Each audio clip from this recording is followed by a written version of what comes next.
Over the years, the great majority of humanitarian workers appeared to be protected from threats of attack.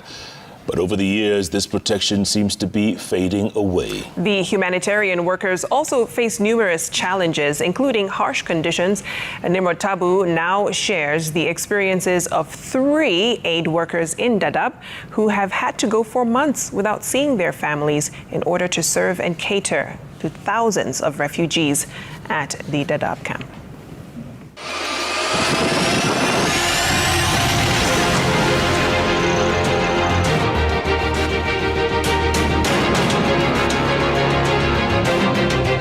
So my name is Marco Gumo. I'm the Senior Advisor for Communications and Stakeholder Engagement. My name is Jane Ambale. I'm the Senior Women Protection and Empowerment Officer.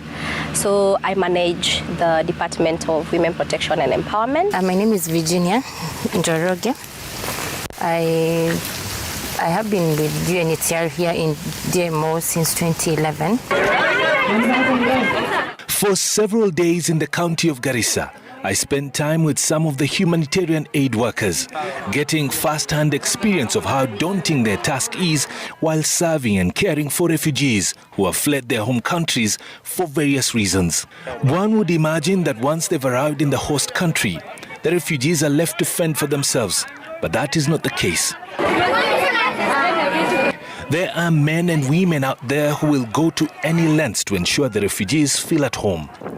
Virginia Njoroge has worked as a community-based protection assistant at the UNHCR Dadaab main office for 12 years now.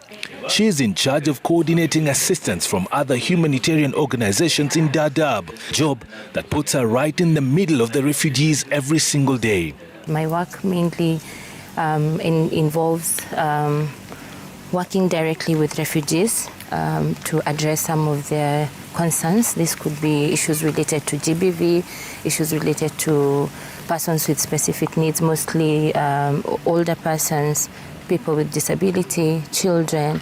So basically that's what I do, and also coordinating those activities, because like I've said, we do work with partners, bringing all these services together so that we can be able to see the impact. Her job begins as early as 5 a.m. when she has to respond to emails, designate jobs to others before she can go to the field, usually responding to emergencies in Hagadera, Dagahale and Ifo refugee camps. She first began humanitarian work in 2010 when there was an influx of refugees from Somalia. Like when I really interacted with an influx was in 2011. We came to respond to the then 2011 influx, which gave birth to Ifo2 then. And I tell you that I was shaken, because the situation that we were facing at the time was that people were very hungry. They were coming because of drought, and they were really hungry. And some of them were so hungry they could not even sit down to go through an interview, like a registration process. Me thinking, like, what if this were me? At the Dadaab main office, there are close to 17 humanitarian organizations which have to be coordinated for the sole purpose of offering the refugees the help they require. So we've had those situations where a child comes unaccompanied, no family member, no relative in the camp, nobody, and we have to attach them to alternate family or alternate family care. In this place we call them foster families. So we attach the child to a family where they are actually brought up as part of that family. So they grow together, they mature. Some of them have even gone to universities from that, and that for us is a good thing to see that the community is able to take care of their own. Of course, we do give us a family, because as you realize, it's whatever little that we have is not sufficient in terms of them being able to take care of their own children and then an additional child. So we try as much as possible to give the required support, if it's maybe additional food where necessary. For the refugees, getting to open up to the humanitarian workers remains a big challenge. Stigma coupled with language barriers sometimes can hamper coordination work. If you could paint a picture to the rest of the world of how the refugee life is in a camp, what would it be like? Because a lot of people think these people get aid and therefore they're comfortable, they're satisfied. What kind of picture would you paint for them? I wish that was the case. But refugees are people that, yes, they come desperate when they get to this camp, and when they're looking for assistance and when they're seeking support, they come very desperate. Is to try and remove them from that point of desperation and show them, hey, you can be able to build yourself and build your life and become somebody. Mago Ngumo is meeting his team early morning and briefing them about the day's mission before they can head out to the field. Mago is a senior advisor and a communications expert. His work is to collect data and document information about the refugees. The information and data collected from refugees at the registration centers, relocation sites and food distribution centers is vital because it is relayed to partners across the Dadaab main office and across the globe for the donors to get a glimpse of what is happening on the ground. So it entails identifying what interventions are needed in the community. It also looks at the kind of responses that we're giving if we're able to provide the much needed services that are needed by the community. It also involves taking the feedback from the community to implementing partners who are carrying out interventions to the community, and that's the refugees and the host community. So I have to work very closely with different implementing partners, some of them whom you've had a conversation with. For almost 6 years now, he has watched as the refugee camps swell in numbers with the new arrivals. A phenomenon, he says, is difficult to comprehend, no matter how many years one has been involved in humanitarian work. It's a lot of the pull factors that we're seeing that has actually brought about this influx has to do with the drought. And this is the whole global question we're facing around climate change. So these pull factors has brought these burgeoning numbers, right? And those are things that need to be addressed.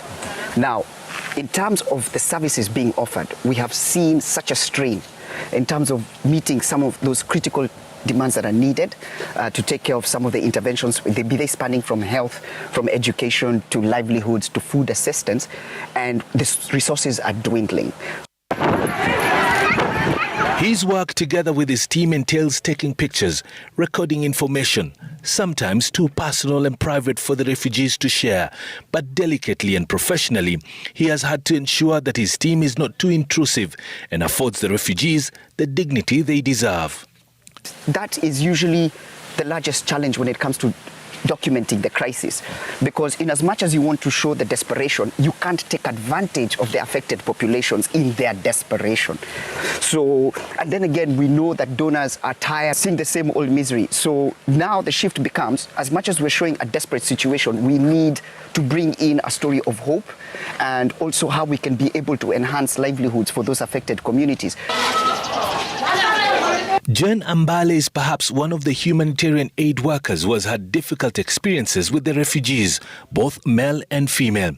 She is the Senior Women and Empowerment Officer at the International Rescue Committee facility in Hagadera, and she has had harrowing stories from women crossing over from Somalia to Kenya. On this whiteboard, Jen and her colleagues have documented a number of cases of violence meted against women, girls and children while fleeing their country in search of food and peace. First of all, someone who has migrated from another country coming here, one thing they don't have is information. The other thing they have is a sense of loss of identity. You've gone away from everything that you know, so they also lack that kind of support system. And some of the GBV cases that we encounter when we are responding are rape cases, sexual assault cases, physical violence cases, psychological abuse cases, harmful traditional practices like female genital mutilation, forced marriages, early marriages that are still being practiced in the community. So we receive cases that maybe someone underwent an incident in their country of origin en route or while seeking asylum. For many women, especially victims of gender-based violence, it is difficult to disclose to a stranger about the injustice they encountered. More so because the perpetrators are family members, and some have remained on the other side of the border.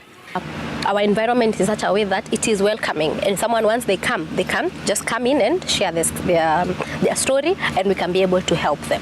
That is why we have the women and girls safe spaces. They're called women and girls safe spaces. They're spaces for women, run by women, for women. It is for this reason that a women empowerment group has been formed in order to help women find hope. Resources, they are unique in themselves.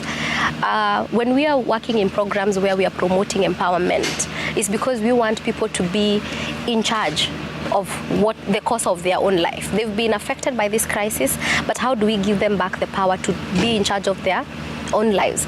For the aid workers, sacrifice is what best describes their occupational duties. For many, this important job requires them to work under tight schedules, uncomfortable circumstances and environment. Some of them have not been able to see their loved ones for several months. It's not been very, very easy, but as we're growing, my baby is now 7 years old. As we've been growing and we can talk to each other on the phone, we can see each other on video. She hassles me about, "Mommy, when are you coming home?" And I tell her, I try to be as honest as possible. Giving the immediate interventions like food, education, those are very, very important. But social protection is what is holding the families together, the communities together, so they can be able to rely on each other. Yes, it is a sacrifice. I'm a father. I'm away from my son for like months at a time, and when I go back, those moments now I start now even telling him about the work that I do. And I try and make as much as possible to make sure that, I tell him about the work that I do. I know he's young. He needs to understand the work that I do. This is some of the things that people are facing. And that gives you a grounded sense of realism. It gives your work so much meaning. Nimro Tabu, Citizen TV, Dadaab.